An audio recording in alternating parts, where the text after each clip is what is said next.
Hey guys, Katherine from synmedia here, and I am so lucky to be joined today by Ali Barter, who is about to release her debut album, A Suitable Girl. Ali, thank you so much for joining us today. Pleasure, thanks for having me. Now, first of all, how are you feeling? You're so close to releasing the album. There must be a lot of emotions and a lot happening. How are you pulling up? Yeah, I feel good. I feel, I think there were more emotions at the end of last year when I was getting to that point of the album where it was like mixing and making all those final decisions and so I've had some time to some space from the record, and now it's like been sent to people. I've put out another single and I feel good. It's really nice. Oh, you should, because it's been a little while since we last saw you. Your last EP was in 2015. Yeah. Was that a conscious move to wait a little while before releasing an album? No, I think it just takes a little bit longer to record an album. So I probably started writing the record or thinking that I was going to put this record together just before I put out ABEP. Oh, wow, okay. So it was around middle of 2015. I've always wanted to do an album, but that was the first time. I think I wrote one of the songs off my record, Far Away, and I was like, cool, this feels like the next thing has started. Yeah. And so, it's been about, 18 months, a year and a half. So, yeah. Have you found your sound's changed a little bit since then? Yeah, definitely. I think with my previous EPs, I'm really glad that I did them because I got to experiment, and I was probably singing a lot lower, and this music was had a different vibe. Yeah. And so for this record, I wanted everything to be a bit more immediate, less reverb, less metaphor in my lyrics. I just kind of wanted to write really straight to the point rock songs. I want it to be based around my guitar playing rather than some freak musician who comes in and records with me and then makes a song, something. I really want it to be based on me. So that was a conscious decision. That's so cool. So the album is called A Suitable Girl. What can you tell us about it? Well, it's a rock album. It's kind of like a rock, pop, punk record. It's 11 songs and they are all super personal. It's a lot of fun. It's upbeat. The songs are quite short. I wanted it to be, a bit wham bam, thank you ma'am. It's kind of about the last 5 years of my 20s, you know. So I think you get to about 25, your mid-20s, and you start to go, oh God, I should have this and I should be doing that, and I shouldn't react to things like this, and I struggled with that. And so when I started writing these songs, it was really a place for me to explore how I was feeling and let go of a lot of stuff that I was maybe feeling bad about, because I think sometimes you can beat yourself up about stuff like that. Yeah, absolutely. I'm sure a lot of people would be able to relate to that as well. Now, it has been described, and I love this, a new generation of music fans getting something they perhaps more than ever needed, a mirror or voice that simply and authentically says, I get it. So can you tell us a little bit about that idea? That's so nice. Well, I think when I listen to music, I love music that is really comes from someone's truth, it's someone being really honest, and that's the music that appeals to me, and that's why I write that kind of music as well. You want to hear someone, the best thing about hearing a song, when you hear a song and you're like, oh my God, that's how I feel, or oh my God, I didn't know I felt like that, because someone has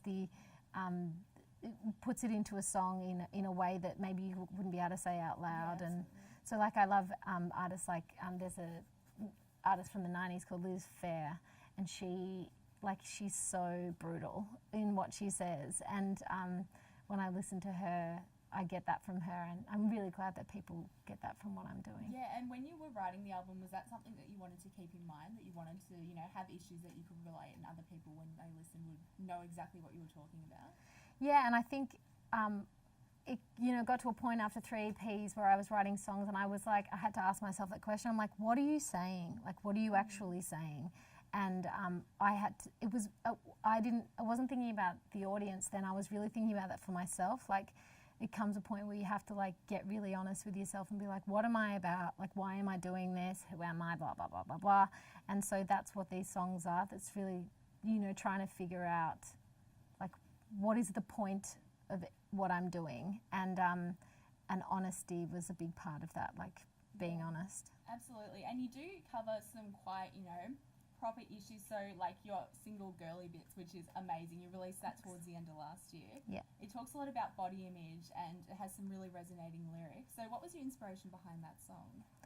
Yeah, it was like based on a feeling I had about my body, you know, and I think when I wrote that song, I had Girly Bits in my phone. I typed those words in, and because I was thinking about you know, curves and rolls and fleshy bits on girls and how much I love them on other women. I can see the beauty in somebody else, but I hate them on myself, and how that frustrates me because there's so much pressure on women and to fit into this box, like not just physically, but you know, in what they do to be. And that's the thing about smiling, you know, if we're not smiling and being gorgeous and whatever, then we're either angry or like, you know, some sort of crazed. Do you know what I mean? Like we're not acceptable in some way, and so I wanted to explore that. Yeah. Yeah, absolutely. And there are other tracks on the album that explore love, invalidation, and gender expectations as well. So for someone who wants to listen to the album, what do you hope they take away from it?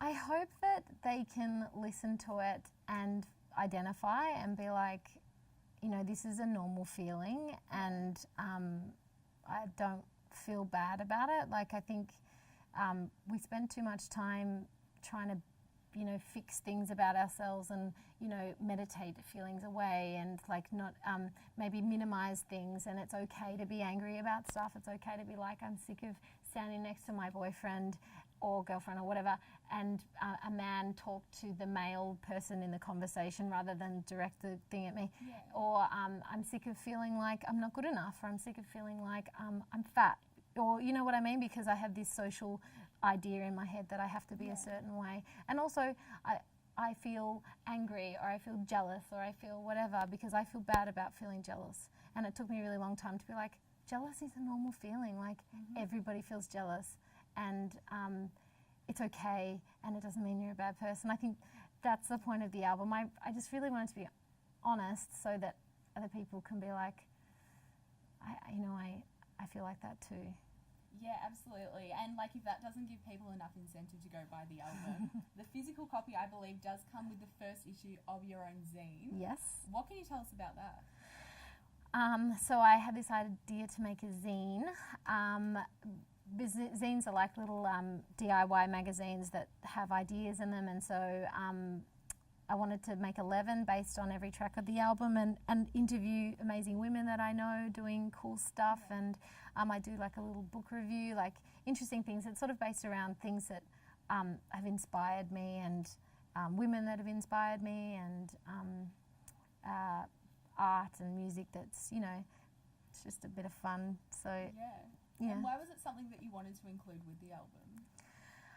I just had more things I wanted to explore, I guess, and I knew about zines, and I know that they're, you know, meant to be a bit homemade, so I knew that I was qualified to make one because I have no layout skills. You know, it seemed like a fun thing to do, you know. So and I thought about if I listen to an artist and they put out some, you know, content about what inspired their album, I'd probably be interested to hear it or read it, whatever. So I thought I might do the same. Yeah, absolutely. Now, like dropping an album and making a zine isn't enough, you went on the Girly Bits tour late last year. Yeah. And you'll be playing gigs all over Australia, starting at the Workers Club on April 28th. Yep. What can we expect from those shows? They're going to be a lot of fun. They're going to be really loud. We've been touring, me and my band have been touring all last year, and we're really excited to get out on the road again. And we have a lot of fun. So it's going to be, you know, I hope that, you know, that we can jump around together and yeah, I think it'll just be really fun. Like our set's super wild and yeah. I'll definitely have to check that one out, guys. So you started out as a choir girl, then you went on to be the Triple J on Earth winner. You're currently the featured album, so there is a lot happening. What's next for you? Well, when I get through this album period, I guess, I mean, this year's going to be a lot about touring, and then I'm probably ready to start writing another record. Yeah, I mean, I've taken a bit of time away from writing over like the last 6 months, and I've got a date in my head, like not till June will I start to write again, because I haven't had anything to say. I've like let it all out. So yeah, I guess that'll be the next thing. It's so exciting. And I'm hoping a lot more music videos as well. All the ones you've released are so cool and they're just so different. And you did release one for Girly Bits as well. Yeah. What's the process like going from adapting the lyrics that you've written onto a video clip? Video clips are really hard. So, look, I think the more I do them, the more I realise that I know what I want. I guess I just want something really clear. I want some beautiful images or a beautiful location, and it to be based around, you know, for Girly Bits, a friend of mine in Germany made that, and she lives in Germany, and she emailed me and she said, oh, I've got this idea to do synchronized swimmers, and there's this beautiful synchronized swimming team in Berlin, and so they went and like shot underwater and got all this beautiful stuff, and I just thought that was such a perfect thing, because it was all these beautiful, strong bodies and girls doing something. You know, synchronized swimming is a women's sport, and so it just felt like the perfect thing. You know, I think if there's a nice location, nice imagery, and then me playing guitar, like, I mean, it's not rocket science. It's amazing. And last question for you is, because we are a youth network here and a lot of people are really into music, what advice would you have for any aspiring artists out there? I would just say keep writing songs, like practice all the time, just songs. Like the more you write, the better you'll get, and the more chance you'll have of writing a good one, because if you write lots, there'll be lots of crap, but there'll be hopefully one or two good ones. And also just get out and play, like learn, especially for girls, because sometimes you go into gigs and you've got amps and stuff, and someone might come along and tell you your amp's in the wrong spot, but if you've fiddled around with it enough, you've worked out what you want to do with it, and just trust yourself, make sure you've got nice people around you, and that's all. Well, there you have it, guys. So A Suitable Girl will be available both online and in store on Friday, so that's the 24th of March. Ali, thank you so much for joining me. Pleasure. And I cannot wait to see what's next for you. Thanks, babe. Thanks so much. What's